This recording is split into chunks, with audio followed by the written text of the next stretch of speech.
పొద్దున ఇప్పుడు ఒక సంఘటన జరిగింది. ఫ్రీ బస్సు అంటారు కదా, ఫ్రీ బస్సు ఉంటే మనకి ఫ్రీ సీట్ కావాలని చెప్పి ఒక గొడవ జరిగింది. ఒక లేడీ గొడవ పడ్డది. లేడీ తప్పని కాదు, ఇక ఏం చేస్తాం, ఇక వచ్చి జెంట్స్ సీట్లో కూర్చుంటే ఏమంటారు, ఎవరేమంటారు, ఆ సీట్లో కూర్చుని వచ్చి వారు వస్తుంది. చూడండి, మీరే చూడండి వీడియో. ఇంతవరకు నిజం తప్ప అనేది ఆ కామెంట్లో పెట్టండి. ఛానల్ అయితే సబ్స్క్రైబ్ చేసుకోండి. ఇలాంటివి ఇంకా న్యూస్ మీకు అందజేస్తూ ఉంటాను. మరి ఆమె అడుగుపోయి ఈడ బాబు మాట్లాడినట్టు కాదు, ఆడరు బాబు మాట్లాడు. టీవీలో అన్న ఎవడు ఇక్కడ లేడు కానీ ఈడ మస్తు మాట్లాడతారు.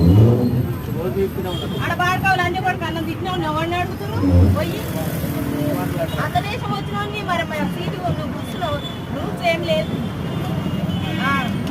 నిన్ను అడిగింది లేదు, మందలిచ్చింది లేదు. వేస్ట్ కూర్పు వస్తున్నావు నువ్వు దేశానికి.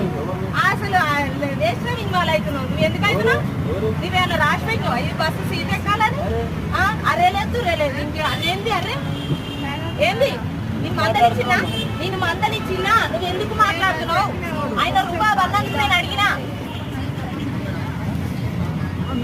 మందలి అని మాట్లాడవు. పెద్ద మనిషి అయినావు కదా, అదే నువ్వే కూర్చోవాలని అడే రూల్స్ లేదు. ఇక్కడ సీట్ ఇలా కట్టి పెట్టినాడే, ఇలా సీట్లో కూర్చుంటాడు.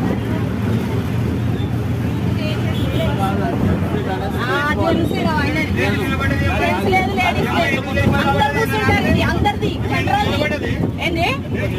నిన్న ఇవ్వడాలే మూసుకో, ఎక్కువ మాట్లాడకు. నిన్న ఇవ్వడాడు ఎక్కువ మాట్లాడినా అనుకో మళ్ళీ మంచిగా ఉండదు.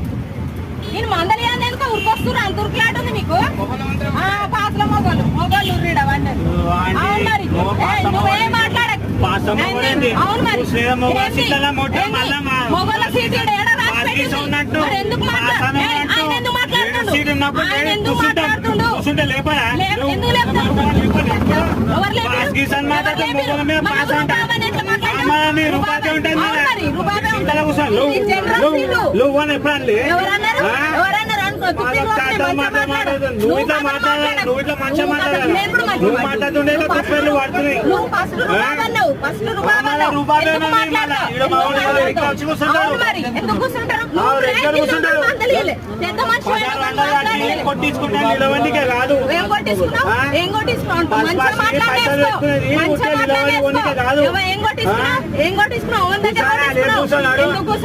బరాబరి కూర్చుంటా, ఎక్కువ బరాబరి కూర్చుంటా. రేషం వచ్చిన అయితే ఎప్పుడు కట్టుకుంది మొట్టమోడు ఏం మాట్లాడుతున్నావు? అవును మరి, మొగోడైతే ఆయన ఎందుకు మాట్లాడుతుండు? ఎందుకు మాట్లాడుతుండు? జనరల్ ఎక్కే సీట్